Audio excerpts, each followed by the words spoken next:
Good evening, parents. So this is problem solving, comparison problems with fractions. So your student is given a word problem, such as the one I have up on the board. And I know it might be a little difficult to see, but the method is still the same, and I'll read the problem to you.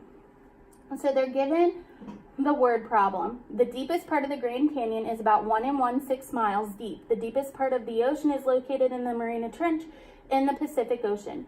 The deepest part of the ocean is almost 6 times as deep as the deepest part of the Grand Canyon. About how deep is the deepest part of the ocean?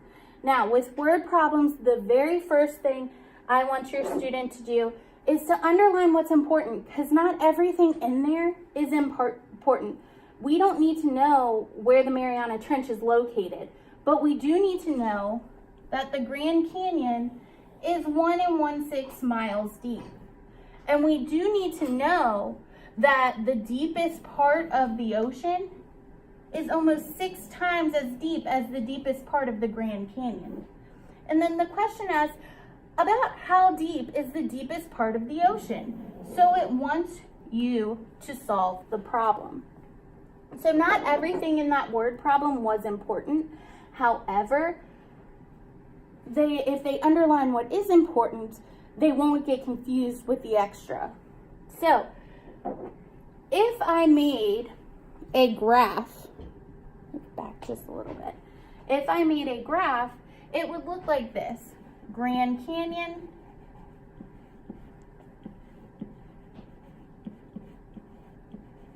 is 1 1/6, but the ocean is 1 1/6, 1 1/6, 1 1/6, 1 1/6, 1 1/6, 1 1/6. So if I wanted to, or if your student wanted to, they could take the long way and add 1 1/6 6 times. But we're learning multiplication, and they need to pull the multiplication problem out of this. So what they should be able to now know is that it's no longer adding 1 1/6 6 times. Instead, they can do, changing colors, 6 times 1 1/6. So that would make it much easier.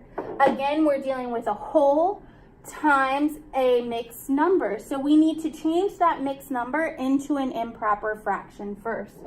So again, to change a mixed number into an improper fraction, you multiply down. So your whole times your denominator, 1 times 6 is 6, and add up. So add the numerator. So 6 plus 1 is 7.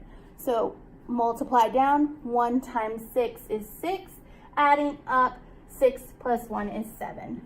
So you get 7 6. Now you have 6 times 7 6. So